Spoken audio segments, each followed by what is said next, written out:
In a stunning yet not so stunning move, Christy Wallace has elected not to come back to the Indiana Fever in 20. Fans are speculating about who should take Christy Wallace's place as the Indiana Fever's new captain. But is Powers the correct choice, or simply another dubious roster choice? Some claim she's just what the team needs, while some believe that Indiana should seek elsewhere. Let's examine everything in detail. News, and I cannot say that it does not seem like the Indiana Fever were not aware of this decision, as Christy Wallace has elected not to come back, and according to a press release, she says this: "This has not been an easy decision for me, but one that I make knowing it is what is in my best interest at this time. I would like to thank the Fever organization for working with me throughout this process, giving me both time and consideration, and for their support of my decision. I look forward to cheering the team from afar." Christy Wallace's announcement that she would be leaving the Indiana Fever for the 2025 season caused a stir among the fan base. Some anticipated it, while were caught completely off guard. However, there was no doubt that the team now had a void to fill, and a new dialogue began. It didn't take for admirers to begin arguing that Brewing should be replaced by Aerial Powers. Powers' name appeared all over social media, fans urging the Fever to sign her. To be honest, it makes sense why people are pushing for it. She has experience, has established herself as a scorer, and is coming off a successful overseas. On paper, it sounds exciting to see her take the court with Caitlin, but the problem is that not everyone is this is the right decision. There is a completely different viewpoint on this issue that calls into question whether Powers is truly what Indiana needs at this time. Before we even discuss it, let's go back a little and examine how the Fever have been assembling their squad over the past few years.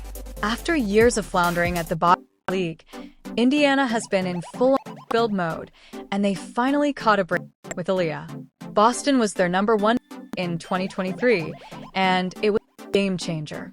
Boston made an impact right away, demonstrating that she was the franchise the Fever had been lacking a cornerstone, but obtaining a single star player wasn't sufficient. The Fever required genuine support.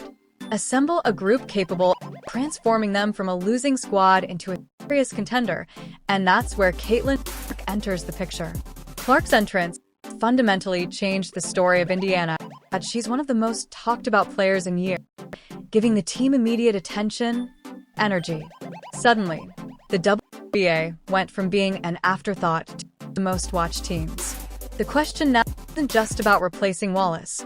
It's about creating a roster around Clark and Boston that can truly compete at the highest level, which is the controversy surrounding Aerial Powers comes. Powers is the kind of player who can provide immediate offense. She is a pure scorer who can attack the hoop with her own shot and hit deep when she feels like it. If you want to play for the Minnesota Lynx or the Washington Mystics, you know she can put up numbers, but here's the thing. Indiana already boasts a large number of guards and wings, but more. Significantly, they are working to establish a certain style of play. With Caitlin Clark leading the team, Fever's offense will be centered on ball movement and space. When teammates move off the ball, make snap judgments, and extend the floor in high-tempo smart basketball, Clark isn't the type of guy who would ISO every possession. Does Powers fit into that system? That's where things start to get divided. Some claim that Powers' ability to create her own shot makes a great fit because if teams start doubling Clark, which they will undoubtedly do, having someone like Powers who can take advantage of those openings is huge because she would have a reliable scoring option to kick the ball to instead of Clark having to force difficult shots. However, Powers isn't known for being a great off-ball player. She's at her best when she has the ball in her hand, and when she can create for herself. That's great for certain situations, but it begs the question of whether she would actually fit in seamlessly in a system that is meant to flow through Clark. And then there's the defensive side of things. If you look at the WNBA landscape right now, the teams that are consistently winning championships aren't built on offense. They have elite defensive pieces that hold everything together. The Las Vegas Aces, for example.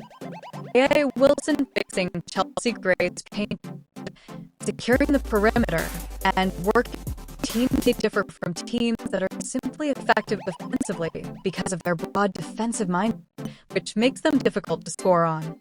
Despite all the hoopla surrounding Clark, Indiana still needs to improve their defense. Aaliyah Boston is a formidable force side, but they suffer against teams with big men.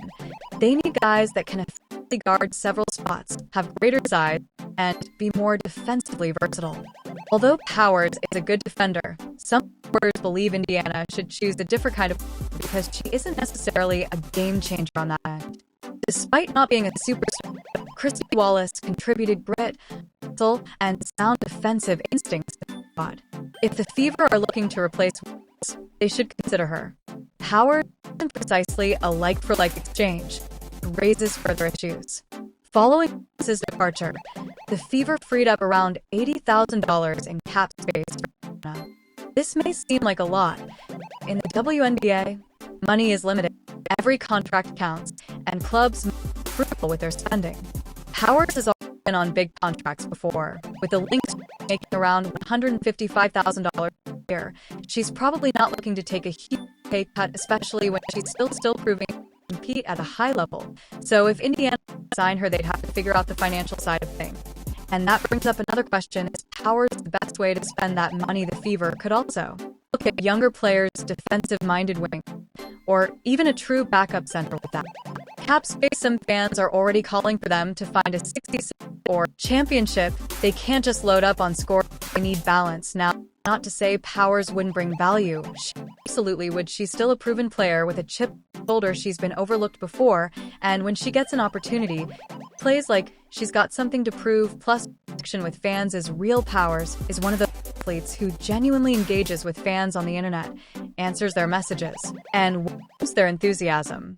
This is uncommon in sports, which is one of the reasons why so many Fever supporters are urging her to visit Indiana.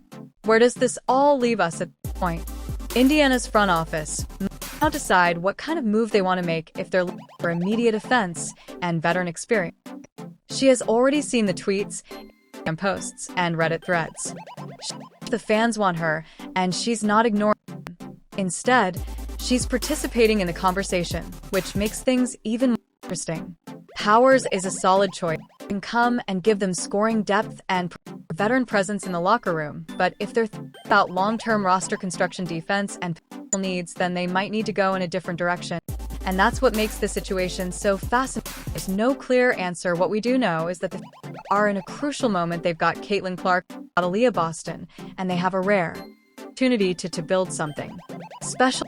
Every move they make from here on out matters, because in the WNBA, talent alone isn't enough about building the right team. So now the question is Aerial Powers part of that plan? That's all waiting to find out now that we've broken down the immediate situation with Christy Wallace's departure and the possibility of Aerial Powers joining the Fever. Let's take a step back and look at the bigger picture. This decision isn't just about filling a roster, it's about Indiana's long-term strategy and how they plan to build a true championship. A contest between Aaliyah Boston and Caitlin Clark, the title Fever, hasn't been taken seriously. After years of rebuilding, switching players, and searching for the ideal formula, Contender has added Clark to the mix. Everything is altered. Looking at previous WNBA champions will help us understand what Indiana needs to do. The Las Vegas Aces, for instance, are the current WNBA standard. They didn't become dominant overnight. It took years of strategic roster building, the acquisition of important free agents, and the creation of a team identity that functions at the highest level. The way the Aces built around their superstar, A.A. Wilson, is what really makes them dangerous. They added Chelsea Gray, one of the league's best floor generals, and Kel Plum, a lights-out shooter who perfectly fits their system. Their size, defensive toughness, and depth in every position are what set good teams apart from great teams. Let's compare that to Indiana. Their A.A. Wilson equivalent is Aaliyah Boston, a strong young player with paint control. Their Caitlin Clark is still a work in progress, but Kelsey Plum meets Chelsea Gray, a powerful guard who can score, facilitate, and alter the game. The Fever must choose their team type. Are they aiming to be a fast-paced, high-scoring unit? Are they defensively orientated? Do they require more seasoned leadership, or should they prioritize developing young players who can develop with Clark and Boston? This is where the Aerial Powers debate gets complex. Aerial Powers in comparison to other draft choices and free agents. If Indiana signs Aerial Powers, she would provide them with an offensive boost right now, which is valuable. But is she the greatest choice? Other free agents, foreign players, and draft prospects might still be a better match. For instance, a bigger wing or a forward with a defensive mindset might be more beneficial for the Fever than another scorer. Additionally, if the Fever sign a contract that restricts their ability to make future decisions, how much money are they willing to spend? What if a better player becomes available in a few months? What if a significant trade opportunity arises? WNBA teams must prepare for the future. They cannot only focus on current season. Beyond how Aerial Powers would fit into a Caitlin Clark system, one of the most crucial factors to think about is how Powers would actually fit next to Clark on the court. Clark is a skilled passer and playmaker who performs best when surrounded by shooters and intelligent players who can move without the ball. On the other hand, she has been a high-usage player who is accustomed to having the ball in her hands and making her own shots. Would she be willing to change her style of play to fit into a system that is centered around Clark? The key question is whether she would be comfortable playing more off-ball, taking fewer shots, and concentrating more on defense and spacing. Powers must support the team's goals if the Fever brings him in. Otherwise, they run the risk of ruining the chemistry they're trying to create. The team needs more than just scoring, and it's now obvious that Indiana still needs more size and depth up front.